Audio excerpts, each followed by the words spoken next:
Ya'juj dan Ma'juj, kata ini sering terdengar di agama Islam, yang mana dijelaskan mereka adalah suatu kaum yang membuat kerusakan.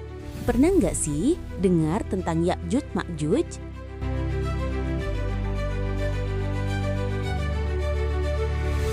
Ya'juj dan Ma'juj dalam kepercayaan agama Kristen disebut Gog dan Magog. Mereka adalah kaum yang memiliki sifat ganas, biadab, gemar membuat kerusakan, yaitu mufsidun, di muka bumi. Suka merusak peradaban, membunuh, dan menjarah. Dijelaskan dalam surat Al-Kahfi ayat 93 hingga 98. Di sana diceritakan tentang Zulkarnain, yaitu seorang raja yang saleh, yang dalam perjalanannya sampai di antara dua gunung. Sesampainya di sana, penduduk mengeluh kepada Zulkarnain bahwa kaum Ya'juj dan Ma'juj selalu berbuat kerusakan di wilayah mereka dan meminta Zulkarnain membangunkan penghalang. Akhirnya Zulkarnain dan prajuritnya kemudian membangun sebuah tembok atau sat yang sangat kuat dari potongan-potongan besi yang dicampur dengan tembaga cair. Tembok ini menahan dan mengisolasi Ya'juj dan Ma'juj dari dunia luar. Dalam sebuah hadis disebutkan bahwa mereka digambarkan memiliki jumlah yang luar biasa banyak. Disebutkan perbandingan mereka dengan manusia biasa adalah 999 berbanding 1. Ya'juj dan Ma'juj juga termasuk dari 10 tanda kiamat besar. Dalam Al-Quran menyebutkan bahwa pada waktu yang telah ditentukan oleh Allah Subhanahu wa Ta'ala, tembok penghalang itu akan hancur luluh dan Ya'juj serta Ma'juj akan keluar berhamburan dari tiap-tiap tempat yang tinggi. Setelah keluar, dalam hadis, kemudian Allah Ta'ala mengeluarkan Ya'juj dan Ma'juj dan mereka turun dengan cepat dari setiap tempat tinggi, dataran tinggi.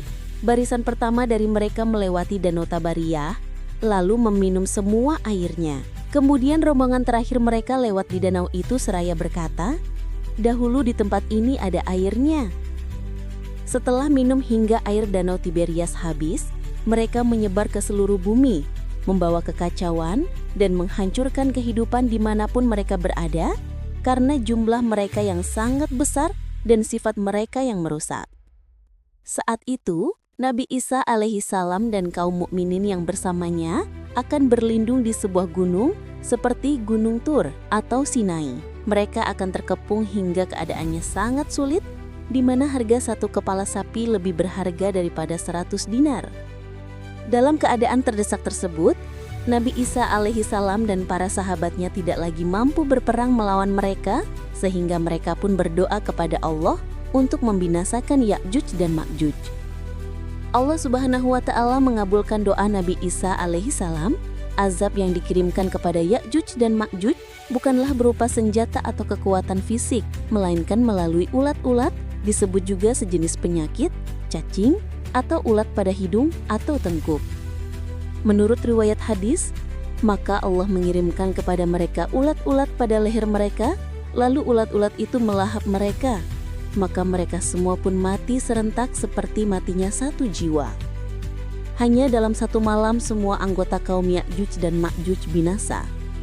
Setelah mereka mati, bumi dipenuhi oleh bangkai Ya'juj dan Ma'juj yang jumlahnya sangat banyak, memenuhi setiap jengkal tanah dan menimbulkan bau busuk yang amat menyengat dan mengganggu. Kaum mukminin kembali berdoa kepada Allah untuk membersihkan bumi, maka Allah Subhanahu wa Ta'ala mengutus burung-burung yang lehernya seperti leher onta. Burung-burung itu membawa bangkai Ya'juj dan Ma'juj dan membuangnya ke laut. Setelah itu, Allah menurunkan hujan lebat yang menyapu dan membersihkan seluruh permukaan bumi hingga bumi menjadi bersih kembali. Setelah peristiwa ini, bumi akan menjadi subur kembali dan dipenuhi dengan kedamaian di masa pemerintahan Nabi Isa alaihissalam hingga datangnya tanda kiamat berikutnya. Setelah penjelasan tentang Ya'juj dan Ma'juj di atas, muncullah pertanyaan, di manakah tembok tersebut berada? Akhirnya muncullah berbagai teori dan spekulasi tentang lokasi tembok Ya'juj dan Ma'juj tersebut. Ada yang beranggapan di tembok besar Cina, namun para ulama dan ahli sejarah umumnya menolak pandangan ini karena tembok Zulkarnain terbuat dari besi dan tembaga yang dicor, sementara tembok besar Cina terbuat dari batu bata, tanah, dan batu. Banyak ulama klasik dan modern yang cenderung meyakini lokasi tembok berada di pegunungan Kaukasus, khususnya di daerah Derben yang terletak di antara Laut Kaspia dan Laut Hitam, sekarang berada di Dagestan, Rusia.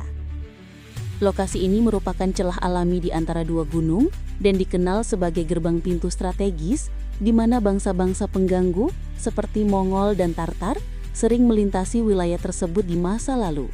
Terdapat peninggalan tembok kuno yang sangat besar dan kokoh di wilayah ini, meskipun bahan dan usia pembangunannya masih menjadi perdebatan. Itulah beberapa teori dan spekulasi letak tembok Ya'juj dan Ma'juj yang mana hingga hari ini belum diketahui di mana dan letak pastinya dari tembok tersebut. Allahu a'lam bishawab.